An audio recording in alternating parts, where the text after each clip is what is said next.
Audio Jungle.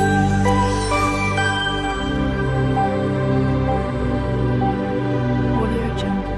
Hi friends, இன்றைக்கி விஜய்ஸ் கிச்சனில் என்ன பார்க்க போகிறோன்னா, கத்திரிக்காய் முருங்கைக்காய் வச்சு ஒரு சாம்பார் ரெசிபி தான் பார்க்க போகிறோம். 4-5 பேர் தாராளமாக சாப்பிட்ற சாம்பார் தான் பார்க்க போகிறோம். வாங்க வீடியோக்குள்ளே போகலாம். ஃபஸ்ட் நம்ம சவான் பண்ணி ஒரு கடாய் வச்சுக்கலாம். எண்ணெய் 2 டேபிள் ஸ்பூன் ஊற்றிக்கலாம். எல்லாம் நல்லா காஞ்சதும் 1/4 டீஸ்பூன் வெந்தயம் சேர்த்துக்கலாம். வெந்தயம் சேர்க்குறனால சாம்பார் ரொம்ப நேரம் கெட்டு போகாமல் நல்லாயிருக்கும். நல்லா மணமாகவும் ருசியாகவும் இருக்கும். 1/4 டீஸ்பூன் சீரகம் சேர்த்துக்கலாம். கடுகு உளுந்து சேர்த்துக்கலாம். எல்லாம் நல்லா பொரிஞ்சதும் கட் பண்ணி வச்சுருக்க சின்ன வெங்காயம் சேர்த்துக்கலாம். சின்ன வெங்காயம் சேர்த்திங்கன்னா சாம்பார் சும்மா அட்டகாசமாக நல்லா டேஸ்ட்டாக இருக்கும். கருவேப்பிலை சேர்த்துக்கலாம். சின்ன வெங்காயம் கருவேப்பிலை சேர்த்து எல்லாம் நல்லா நம்ம வதக்கி விட்டுக்கலாம். வதக்கி விட்டதுக்கப்புறம் இதுக்கு தேவையான அளவு உப்பு சேர்த்து நல்லா நம்ம வதக்கி விட்டுக்கலாம். இன்றைக்கி நான் 2 கத்திரிக்காய் 2 முருங்கைக்காய் சேர்த்துருக்கேன். உங்களுக்கு தேவையான அளவு நீங்கள் சேர்த்துக்கலாம். நம்ம கட் பண்ணி வச்சுருக்க கத்திரிக்காய் முருங்காவை சேர்த்து நல்லா நம்ம வதக்கி விட்டுக்கலாம். நம்ம நல்லா வதக்கி விட்டுக்கலாம்.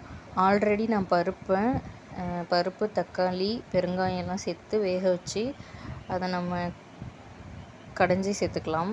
சேர்த்ததுக்கப்புறம் இப்போ 2 டேபிள் ஸ்பூன் வீட்டில் அரைச்ச குழம்பு மிளகாத்தூள் சேர்த்து நல்லா நம்ம கிண்டி விட்டுக்கலாம்.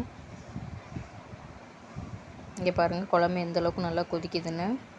நல்லா காயெல்லாம் நல்லா வேகட்டும். நல்ல ஒரு கரண்டி வச்சு நம்ம கலந்து விட்டுக்கலாம்.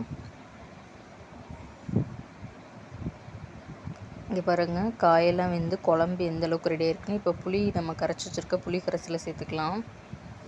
புளி சேர்த்ததுக்கப்புறம் ரொம்ப நேரம் கொதிக்க விடக்கூடாது. சும்மா ஒரு 5 நிமிஷம் கொதிச்சா போதும். ஒரு கொதி வந்ததும் நம்ம ஆஃப் பண்ணிக்கலாம். இங்கே பாருங்கள் கத்திரிக்காய் முருங்கைக்காய் சாம்பார் ரெடி. சாதத்துக்கு சும்மா அட்டகாசமாக இருக்கும். இங்கே பாருங்கள் ஆஃப் பண்ணிட்டேன். குழம்பு ரெடி ஆகிடுச்சு.